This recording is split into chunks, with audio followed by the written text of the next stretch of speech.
What's up? I am David Long. Hope you're doing well today. I just wanted to quickly share with you some interviews that I had with my buddy Daniel Fox. I really like him. He's such a great guy. He's a really good interviewer, great to talk to. I really like our talks together. I've gotten really good feedback on him. Just on Facebook, our integral talk together already has way more views than most of the talks on my channel. So he's a really popular and cool guy in his own right. So far, we've worked on 3 videos together, and I'm sure that in the future we'll be building on that list because Daniel's such a great guy to talk to. So real quick, I'm going to share a clip from one of my favorite talks of ours, which is the one about the introduction to integral theory. Check it out. I hope you enjoy it. Would a postmodernist say that all perspectives are equally true? Yeah, they would say that they're all true. So a postmodernist would hold someone who is a vigilante for Sharia law, that perspective is just as true as an enlightenment. But they would probably talk about it like true for me versus true for you. Like they would want to honor the truth of your life in your reality. A person who is a champion for Sharia law, or I said vigilante, but champion's fine. There's penalty of death for relatively like what we would consider small or human rights violation stuff built in. I'm not doing a good job explaining that, but like it seems clear when we're adding discernment to the 2 perspectives that one is not good for the longevity of the species. Right. But also they never agreed to that game about the longevity of the species. They agreed to the game of glorifying Allah. Right. How do you handle that? Well, because to the relative end of creating a better reality and sustaining all life on the planet in the most optimized way, to that end, we can say that one worldview is better than the other. Now, yeah, if we were working towards the end of creating a Muslim world, which is the end that those people are working towards, their view is better. So this idea of competing goods, people are trying to be good. You know, Yes. people want to be good. Absolutely. So the person who's willing to die for their beliefs and live for God, that person is a sincere person who wants to be good and they want to see a better world, right? Yes. It's just that their view of reality is so limited and immature that they wind up causing harm by trying to do good instead of actually winding up doing good. This is why it's so important to get our ideas right.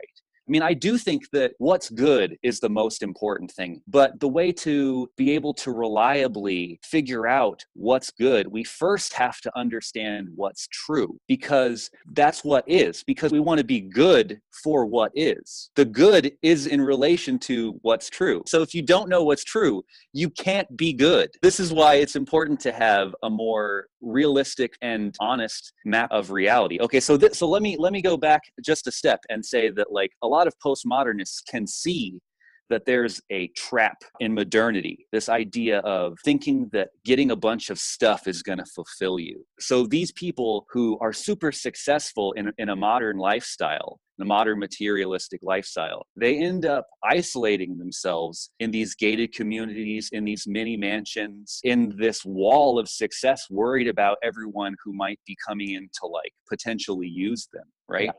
So this is a type of extreme isolation, but postmodernists actually take it even farther, because what they wind up doing with this my truth, your truth kind of thing is that instead of doing this Western Enlightenment project of us working on a shared map of reality together, they end up trying to create their own map, almost like wanting to create your own language. So these people actually, the danger is that they could isolate themselves in a world of their own meaning, in their own reality. They talk about valuing their own reality so much, but we exist in a shared reality. All of this, my experience, my truth, it cuts them off from the bigger picture and realizing that they're a part of this bigger process. Yeah, so I can obviously see how a language for one is no language at all. Exactly. And yeah. so what you're saying is that's a metaphor for their experience, where they're saying like, well, my experience is this and it's untranslatable and it's unrelatable. And Right. I've now isolated myself philosophically from sharing and growing and pushing against each other to find what's true so that we can find what's good. Right. When you say I have my truth and you have your truth, like this kind of flatland of relativism, it reduces into narcissism, because then you can't criticize my truth. And the great thing about this Western project is that it tries to be completely non-biased. It starts by trying to falsify everything. So instead of trusting your personal experience inherently, it questions personal experience inherently and says, prove it.